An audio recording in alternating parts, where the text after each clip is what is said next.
My name is David Brown. I am just starting on posting about dinosaur toys on YouTube, and this is a video about something I've already studied and written about called the Patchisaurs.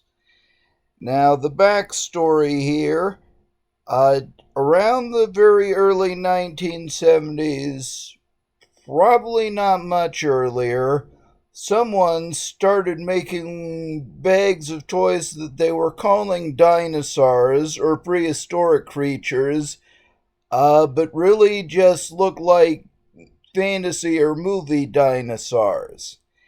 And I'm going to give an overview of these. Now, the first two to start with are famous because they got included in Dungeons and Dragons. The backstory there is just that Gary Gygax or a few others had picked up these bags of creatures and they used them as Dungeons and Dragons pieces, and then they got incorporated into the game. So this is the one that's still like a dinosaur or something that could have lived with the dinosaurs. They called it the Bullet. I've never given it a name. I really only got this with a recent set. I'll be talking about just how long these have been produced as we move forward. And you can kind of see them from the front. Yes. And he's not very intimidating. I understand even in the Dungeons and Dragons things, they aren't really major enemies. And here's a view from the other side. It looks pretty symmetrical. And we're going to see even that is more than you get some of the time. And this is the other one, though it's not really a dinosaur. This is the Rust Monster. And these are all things I had without knowing anything about Dungeons and Dragons. It looks like a giant bug, except it has 4 legs instead of 6, and it has the feet that still look like either a mammal or some kind of vertebrate and terrestrial creature. And what they've always made me think of are the land striders in the Dark Crystal, which I know perfectly well would have come about 10 years after these things were made. Whether there was an influence, who knows? And one of the theories here about these things is that they were unlicensed versions of Ultraman or other kaiju movies. Personally, I've never seen an example that satisfied me as unambiguous. I can certainly see how it's in the style of the Ultraman monsters. I don't know much about that show or series, but I've seen enough that it makes sense. And the big one that's come up there is a Patchisaur called the Owl Bear that was used in Dungeons and Dragons. That was actually discontinued, and now it's incredibly expensive. Now, here's one where I do think there's a more specific connection that I've never seen anyone else mention. This is called, I call them Tail Club. Here's a second one, more recent. You can see it's a lot smaller. And with this guy, if you look at it from behind, you'll see lots of scales on the back. What I think he looks like is a movie called Gorgo. It was made in Britain, not Japan, so you can kind of argue whether it's a true kaiju movie, but it is certainly in the giant monster movie genre. And if you've seen the movie, you'll know what I mean, especially with these flaps or ears on either side. That does not look like something that would have happened just by coincidence. And I've taken a fair amount of time already, so I'll go a bit faster through the others. This one I thought of as a Dragon Man. I don't remember coming up with my own name. Again, you can definitely see where he could have been modeled after a kaiju film in a general way. This one I call Flattop. And you can see why. It's got the weird flat head and a little itty bitty tail. Another thing is that these, as weird as they look, are anthropomorphic. So they walk upright, not on all fours, or on a modern stance where the body is at right angles to the legs. I don't know how well you'll see this. I've given you a few different angles. And here's one more like that. This I think of as the Armadillo Man. He looks kind of happy, but maybe just a little too happy. And you can see him from the back here. And this, it looks like he's got a hunchback. Part of that's the molding, part of it is extra flash, and that part is a little bit off center. Now, there's a few that don't get as well known or notorious. Now, this is one that's still pretty well known, and it gets listed as a Patchisaurs, which is a name that was only given maybe 10 or 15 years ago. I think of this one as the Chupacabra. It kind of makes me think of the Jersey Devil, but you can see where it would be a Chupacabra-like creature. It's got the one tooth, or maybe that's a beak, right at the front, and it looks like it would jump. To me, this thing always looked just kind of nasty, and this is one that people sometimes miss, but it's been listed. I don't really have a name for this guy. He's sort of a cross between a rhinoceros and a dinosaur, but not really like a triceratops, which I think is interesting. It could almost be part of a fantasy world ecosystem, like a dragon, but a dragon that eats plants, not meat. And here's a down view, bottom view of one of these. And this is one that people do miss, but I'm satisfied it was probably part of the original kaiju, that is Patchisaurs sets. It looks almost normal, but if you look at it closely, it gets a little bit odd. Like if you look at it head on, you can see they have something like the ceratopsian frill, but it's not really around the head. It's more like a spike behind the head. And what I've concluded from my research is that these were very often sold with copies borderline between knockoff and actual bootleg of the original Marx dinosaurs made in the 1950s and 60s. What I'd reviewed recently is that there was a period when Marx was still in business, but they discontinued their dinosaurs. Maybe the bootlegs and knockoffs were filling the gap.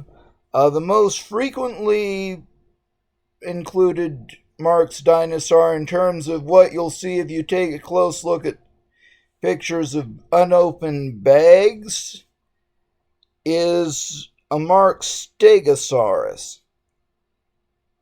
And this is one I think came with a bag I got in the either late 80s, early 1990s. I already had some of these guys. I definitely didn't have the rust monster though. And you can see it's a pretty good sculpt, but as a representation of the animal, it's stylized at best, though there's still not much that's obviously wrong, except that there's the weird flattened pointed head. And here's one that does appear to be an original Mark Stegosaur for comparison. It's quite a bit bigger. The casting is cleaner. This guy, if you look closely, you'll see what they call flash from extra plastic, and it is definitely bigger. And also, now that I look at it, here you can see more detail on the head, sort of eyebrows, though compared to this guy, it's a little unclear how much of it would be a difference in the molding or just that those big painted eyes obscured things. And there's a couple more I think were included with the set I had, but they definitely weren't in some of the bagged sets I've seen, which could mean that what I got was just a larger set. This is a Mark's Ankylosaur. I'm not sure if it came with the bag or not. If you compare it to the Stegosaur, it does look a bit cleaner as far as the plastic flash. It could have gone either way. Even I can't remember, and I'm usually uncanny with what I can remember. And then there's this. I don't know when I got this. From what I know now, it's definitely a copy of a Mark's Brontosaurus. Not just from their dinosaur line, but a group that they used to open the line but then retired. And one thing to watch out for, incidentally, if you're collecting online, any of the original Mark's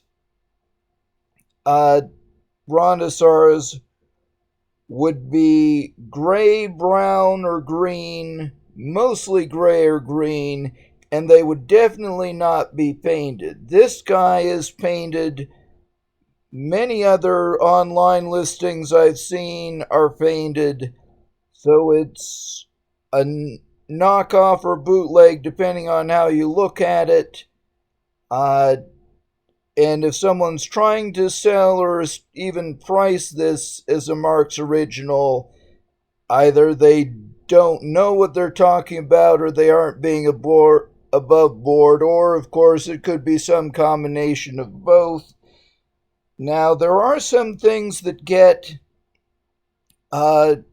labeled as Patchisaurs that aren't quite the same, but then there are things like the Mark's copies I've shown that get missed. Now, here are two things that have been called Patchisaurs that technically aren't. These came from a fantasy toy line apparently tied into one of the 1980s fantasy movies. They do turn up in some sets that also include Patchisaurs, and you can certainly see a little bit of the Patchisaurus style. One's a fantasy dragon. The other looks halfway between a dragon and a Dimetrodon. But they would have originated about 10 years later than the Patchisaurs. But the one that gets missed is this one. Here's the one I think I got with the full bagged set. It's a Pteranodon and it doesn't look too bad. It's even maybe a little bit ahead of the time in that you can see these proto feathers, fur to insulate it. The problem is that they also put feathers on the wings, but the wings don't match. You see, the stuffed pterosaurs actually would have had on the underside, but on top you've got the feathers. Overall, it's again kind of halfway between a dinosaur and a fantasy creature. But that mismatch, that's just not right. And it still confuses me how they ended up with that particular mistake. If they'd made it smooth on both sides, it should have been easier to sculpt and cast and more accurate. And there are just so many of these damn things. I've got 4 right here. Here's another one. I think it's probably from about the same age as this, or even a little older. Here's another one that's newer, and you can see things change a bit. There's a little less detail, and the crest is a lot straighter, even a bit shorter, if you compare that way. And then there's this. It's a giant size version. I've only seen this in a set at a Walmart, but there could have been others. Here you can see how they compare to each other. Yeah. So it's impressive that they did it on this big a size. Overall, it's nice, but again, they could have done much better, and it's not at all clear why they didn't. Now, for the bigger picture here, the Patchisaurs were made in the 1970s and 1980s, probably by multiple companies. The one I've seen confirmed on actual packaging is Arco. I believe they would have been the ones distributing them through the 70s or early 80s. Whether they were the first, we probably have no way to know. Even if they were the ones distributing it from the start, it's always possible they were just receiving them from some other manufacturer and putting them all in one big bag. And they definitely were not the last to sell bag Patchisaur sets. They, by now, if you see them, it will be 1 or 2 mixed in with other animals, especially the Pteranodon. And they've also gotten a bit less common through the 90s, even the 2000s, 2015, you could still see the classic Patchisaurs like Tail Club. Now things are dropping off again, except for the Pterosaur. And there are other things I plan to cover you associate with the Patchisaurs. For now, this is enough for me. And I do thank you all for staying with me. I'll be coming back with more. For now, I'm signing out.